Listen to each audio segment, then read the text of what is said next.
So now next we are going to study about the Renaissance. Okay, अब हम Renaissance के बारे में पढ़ेंगे. What is the meaning of the Renaissance?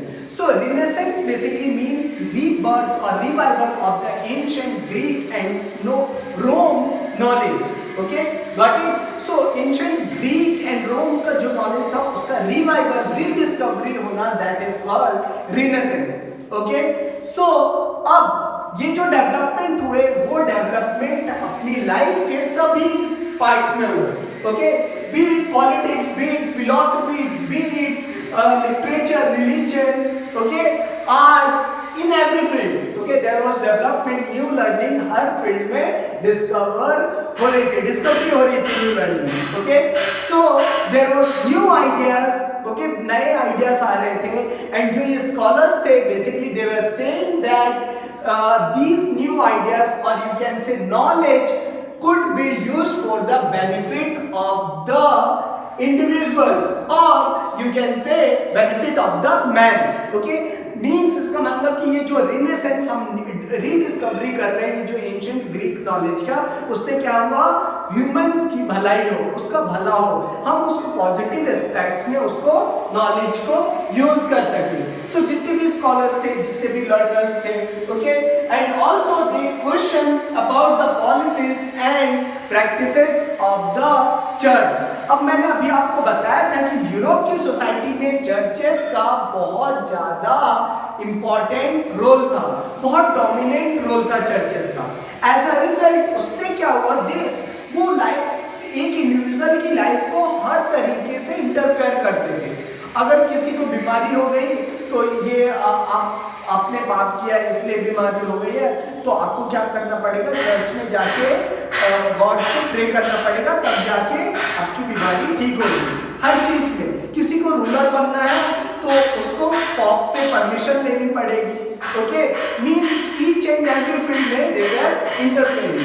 तो अब जब रिवाइवल हुआ, जब इनके पास नॉलेज आने लगा न्यू आइडियाज के बाद, तो लोग क्वेश्चन करने लगे चर्च की अथॉरिटी पर, पॉप के इंस्टीट्यूशन पर क्वेश्चन करने लगे, क्योंकि न्यू साइंटिफिक डिस्कवरी हो रही थी.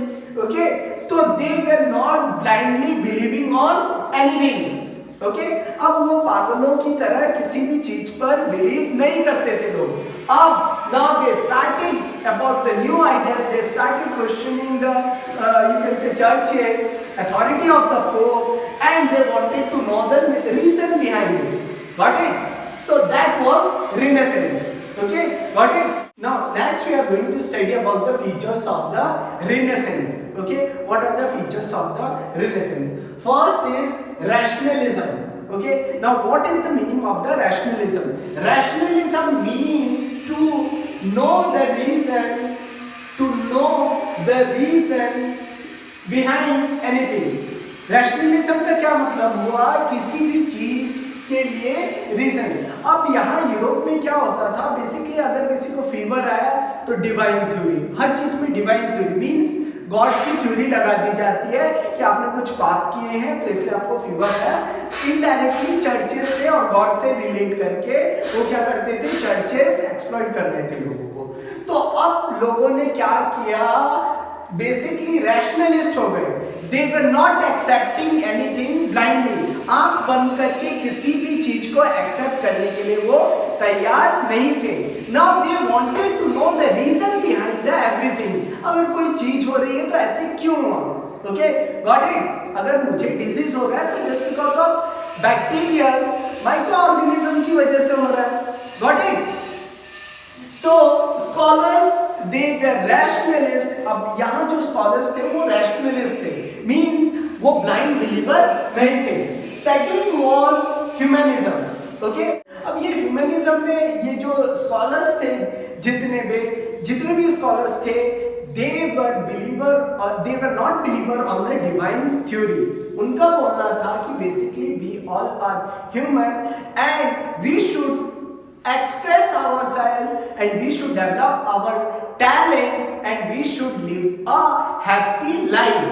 ओके उन्होंने बोला कि हम ह्यूमैनिटी में बिलीव करते हैं, ह्यूमनिज्म में हम अपने आप को खुद डेवलपमेंट कर सकते हैं। ओके हम डिवाइन की थ्योरी में बिलीव नहीं करेंगे। दैट इज डिवाइन थ्योरी का क्या मतलब, सब गॉड की वजह से हो रहा है। Okay so there was focus on the humanism, humanity के डेवलपमेंट के लिए बेसिकली स्कॉलर्स वर्क कर रहे थे। Then third was scientific spirit. Okay अब साइंटिफिक स्पिरिट का क्या मतलब, अब इसमें बेसिकली जो स्कॉलर्स थे उनका क्या हो गया था, बेसिकली पहले वो किसी भी चीज को ऑब्जर्व करते थे, देन एक्सपेरिमेंट करते थे एंड एट लास्ट कंक्लूजन देते थे। ओके मींस ब्लाइंड बिलीवर नहीं थे, हर चीज के पीछे वो साइंटिफिक रीजन देते थे। फॉर एग्जाम्पल अगर किसी को मलेरिया हुई है तो उसका पहले वो तो कैरेक्टरिस्टिक ऑब्जर्व करेंगे, देन उस पर एक्सपेरिमेंट करेंगे एंड फिर कंक्लूजन में बताएंगे कि जस्ट बिकॉज ऑफ दैट मच्छर के कारण मलेरिया हुई है, but mosquito bite. Okay so basically scientific approach था, हर चीज के पीछे वो नॉलेज ऑब्जर्व करते थे, एक्सपेरिमेंट करते थे एंड कंक्लूजन करते थे। Okay next was spirit of inquiry. Okay अब spirit of inquiry basically new sea route की डिस्कवरी हो रही थी, तो बहुत सारे ऑब्जर्वेशन हो रहे थे, नए एक्सपेरिमेंट हो रहे थे। Got it? So there was spirit of inquiry. Got it? So these were the features of the Renaissance. Okay rationalism to know the reason behind everything, they were not believer in the blind belief. Second was humanism. Okay the human should free to develop their talent, express their feelings. Okay then third was scientific observation, experiment and conclusion, and fourth was spirit of inquiry. Got so now we are going to study about the renaissance. Okay renaissance के बारे में पढ़ेंगे, but सबसे पहले हम ये देख लेते हैं कि renaissance हुआ क्यों। Okay what were the factors responsible for the renaissance? Okay so first factor was Turks captured the Constantinople. Okay हमने 7th क्लास में पढ़ा था, बेसिकली जो टर्क्स थे उन्होंने कॉन्स्टेंटिनोपल को क्या कर दिया था, कैप्चर कर लिया था 1453 में। ओके 1453 में कॉन्स्टेंटिनोपल को कैप्चर कर लिया।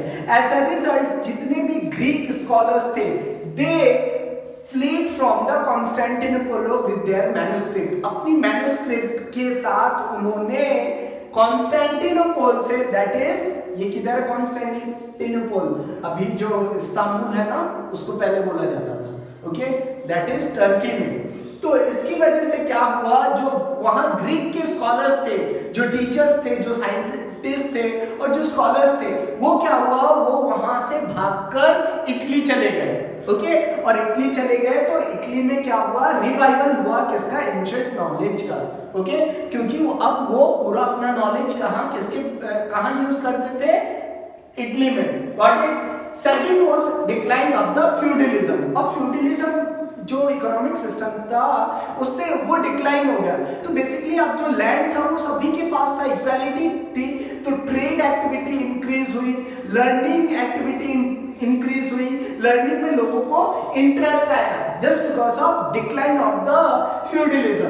Then third was crusade. Crusade means religious war between the Muslims and the Christians. Okay Christians and Muslims के बीच में जो रिलीजियस वॉर होता है उसे क्या बोलेंगे, क्रूसेड। सो क्रूसेड से क्या हुआ, क्रूसेड से basically trade, commercial activity, trade बढ़ गया। ओके क्रूसेड से। Then also discovery of the new trade route. Okay अब न्यू ट्रेड रूट की डिस्कवरी की वजह से क्या हुआ, मिनरल्स का एक्सप्लोरेशन हुआ एंड ऑल्सो ट्रेड और कमर्शियल एक्टिविटी इंक्रीज हुई। ओके नई एरियाज में लोग जाने लगे। Okay and last was invention of the printing press. Okay अब प्रिंटिंग प्रेस से क्या हुआ, इन्वेंशन से क्या हुआ, बेसिकली अब जो लोग थे अब now they can read books. अब क्या वो सभी लोग क्या कर सकते थे, बुक्स को पढ़ सकते थे। They could communicate with writing, writing से वो कम्युनिकेट कर सकते थे। सो इन सारे these were the factor responsible for the Renaissance. Okay in सारे फैक्टर्स की वजह से क्या हुआ, रिनेसेंस हुआ। Got it? So next we are going to study about the Reformation movement. Okay, so second जो movement था वो Reformation movement था. अब Reformation movement की जरूरत क्यों पड़ी, सबसे पहले हमें ये जानना पड़ेगा. अभी मैंने बताया था आपको कि बेसिकली यूरोपियन जो चर्च थे, जो कैथोलिक चर्चेस थे, वो बहुत डोमिनेंट थे. ओके, दे वर करप्ट हो गए थे और हर चीज में लोगों की इंटरफेयर कर रहे थे. पॉलिटिकल, रिलीजियस, हर चीज में उनका इंटरफेरेंस रहता था. कोई भी रीजन हो उनको ले देकर किससे जोड़ते थे, चर्चेस से. ओके, गॉड से रिलेट करने की कोशिश करते थे. सो लोग बहुत परेशान थे. Okay, as a result basically in Germany एक monk that was Martin Luther एक जर्मनी में मॉन्क थे. उन्होंने क्या किया, एक प्रोटेस्टेंट रिफॉर्मेशन मूवमेंट लेड किया. उससे क्या हुआ, जो ओल्ड कैथोलिक चर्चेस थे, कैथोलिक चर्च जो चर्च थे, अब इससे क्या हुआ, कैथोलिक चर्च से एक नया चर्च बना that was Protestant. Okay, Protestant churches का फॉर्मेशन हुआ. ओके, अब ये प्रोटेस्टेंट जो थे वो थोड़ा वो मॉडर्नाइज थे, मॉडर्न चर्चेस थे, ऑर्थोडॉक्स नहीं थे. उनकी प्रैक्टिसेस नॉर्मल थी. Anyone can worship go there. Okay, हर वो यू कैन से रैशनलिस्ट थे प्रोटेस्टेंट वाले. Okay, got it. सो यहाँ क्या हुआ, प्रोटेस्टेंट रिफॉर्मेशन मींस रिफॉर्म हुआ, कैथोलिक चर्च से सेपरेट होके एक नया चर्च बना और पूरे वर्ल्ड में यू कैन से इस टाइप का चर्चेस का एडॉप्टेशन हुआ. ओके, कैथोलिक चर्च से सेपरेट होके प्रोटेस्टेंट चर्चेस बने. ओके, और सारी कंट्रीज ने उसको क्या किया, एक्सेप्ट किया, Protestant reformation. Got it. Second was counter reformation और कैथोलिक रिफॉर्मेशन. अब जब इनने बोला कि yes you guys are correct, okay, Catholic जो हो आप लोग सही नहीं कर रहे हो, आपकी जो प्रैक्टिसेस है वो सही नहीं है, तो इन्होंने क्या बोला कि ठीक है हम गलत है, हम क्या करेंगे, अपने को प्योर करेंगे. ओके, पवित्र करेंगे. तो बेसिकली इन्होंने काउंटर रिफॉर्मेशन और कैथोलिक रिफॉर्मेशन लेड किया, सो दैट कि जो भी डिगोरेटरी प्रैक्टिसेस कैथोलिक चर्चेस में हो रही हैं उसको हम क्या कर सके, उसको रिफॉर्म कर सके और हम इंस्टीट्यूशन ऑफ पोप और यू कैन से चर्चेस के इंस्टीट्यूशन को क्या कर सके, हम सैंक्टम कर सके और पवित्र बना सके. सो यही रिफॉर्मेशन में यही दो मूवमेंट थे. Got it. So next we are going to study about the voyages and the discovery. Okay, अब वॉयजेस में बेसिकली होता क्या था, जो ये सीलर्स थे तो इनको क्या करते थे, जो लोकल रूलर थे, कंट्री के रूलर थे, वो इनको फाइनेंस करते थे. फाइनेंस करने का मतलब इनको लोन देते थे, पैसे प्रोवाइड करते थे, so that they should discover new trade route. Okay, ये सेलर्स जो हैं वो किस चीज की डिस्कवरी कर सके, ट्रेड रूट का. अगर ट्रेड रूट की डिस्कवरी होगी तो उससे कंट्री को क्या बेनिफिट होगा, वो अपने प्रोडक्ट एक कंट्री से दूसरी कंट्री पर क्या कर सकेगी, एक्सपोर्ट कर सकेगी. और अगर उस कंट्री पर कोई नहीं रह सकता है और वो लैंड एरिया इनहैबिटेंट है, तो वहां से वो लोग क्या कर सके, रॉ मटेरियल को एक्सट्रैक्ट करके अपने कंट्रीज पर ला सके. तो मींस मिडिवल टाइम में अगर देखा जाए, modern time and medieval time के बीच में अगर ये जो सेलर्स थे, अगर इन्होंने सी रूट की डिस्कवरी कर दी तो इसका मतलब उनको खजाना मिल गया. सी रूट की ट्रेड रूट जो डिस्कवर अगर किसी ने कर दिया मींस खजाने की खोज हो गई, ऐसा था. इसलिए क्या करते थे, बहुत सारे रूलर क्या करते थे, फाइनेंस करते थे. ओके, फर्स्ट सेलर की हम बात करेंगे, Vasco the gamma. Okay, Vasco the gamma that discovered India. इसने इंडिया को 1498 में डिस्कवर्ड किया. ओके, ये क्या किया, ये यूरोप से चल के सबसे पहले कहां गया, अफ्रीका. अफ्रीका के सदर्न पॉइंट से, साउथ अफ्रीका से, then cape of good hope से सेल करते हुए ये कलकत्ता आया. ओके, कलकत्ता आया एंड कलकत्ता मींस कोलकाता भी जो है. ओके, वहां इसने क्या किया, 1498 में इंडिया को डिस्कवर किया। Now Portuguese were the first, ये आप लोग ध्यान रखना, फर्स्ट टाइम इंडिया पर कौन आया, यूरोपियंस में कौन आया, फर्स्ट पोर्तुगीज आया, गॉट इट। सो इनकी एंट्री हो गई, एज अ रिजल्ट अब इसके बाद क्या हुआ, India, China, then Sri Lanka, Indonesia, Japan, इन सारी कंट्रीज से क्या हुआ, यूरोपियंस का ट्रेड होने लगा। ओके, पोर्तुगीज का they started trading with this country. Okay, second seller was Christopher Columbus, that was Italian seller. ये कौन था, Italian seller, but it was financed by the Spanish queen. ये कंट्री कौन सा था, इटली से था, बट इसको फाइनेंस कौन कर रहा था, Italy, sorry Spain, Spanish queen. Okay, got it. So अब इसने क्या किया, इसने बेसिकली नॉर्थ अमेरिका की डिस्कवरी की।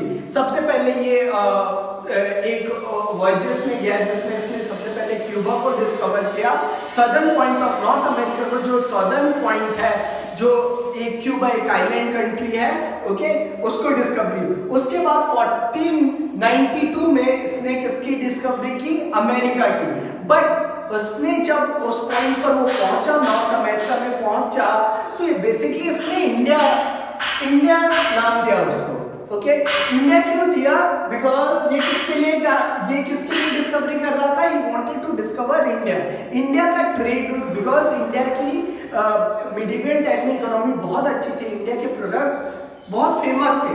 ओके, म्यूस्लिन, स्पाइसेस, तो ये लोग इंडिया से ट्रेड करना चाहते थे, इसलिए।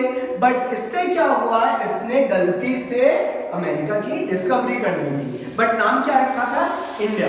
Okay, third was Amerigo Vespucci, an Italian sailor. अब इसने 4 टाइम अमेरिका के लिए वॉयजेस किए थे। ओके, इटालियन सेलर था, 4 टाइम्स अमेरिका में इसने क्या की, सेल की शिप को। ओके, सो अब अमेरिका का जो नाम है वो किसके नाम पर, अमेरिको वेसपुसी के नाम पर रखा गया। Okay, fourth was Ferdinand Magellan. Okay, अब ये फर्डिनेंड मैगेलन जो था पोर्तुगीज सेलर था, बट ये किसके लिए काम कर रहा था, he was working for the Spain की सर्विस में था। अब basically he was convinced that the earth is round, earth क्या है, गोल है। तो अब ये क्या करता था, ये बेसिकली पूरे अर्थ का डिस्कवर करना चाहता था। तो इसने क्या किया, basically he sailed toward the Atlantic ocean में सेल किया, then he reached to the Pacific ocean पहुंचा, एंड साउथ अमेरिका के सदर्न मोस्ट पॉइंट से होते हुए बेसिकली एशिया की तरफ आया, पैसिफिक ओशन की तरफ से आया, बट फिलीपींस में क्या हुई, इसकी डेथ हो जाती है। फर्डिनेंड मैगेलन की फिलीपींस में इसकी डेथ हो जाती है, बट इसकी जो शिप होती है विक्टोरिया, वो अपने वॉयजेस कंप्लीट करती है। Got it. सो ये था, समझ में आया, what was the benefit of the voyages. Okay, so ये क्यों होता था, just because they wanted to discover new place, and new place क्यों डिस्कवर करना चाहते थे, so that they should trade with that country. अगर न्यू प्लेस डिस्कवरी हो गई, किसी न्यू ट्रेड रूट के बारे में पता चल गया, तो वो अपने आइटम्स उस कंट्री से दूसरी कंट्री में इजीली शिप के थ्रू एक्सपोर्ट कर सकेंगे।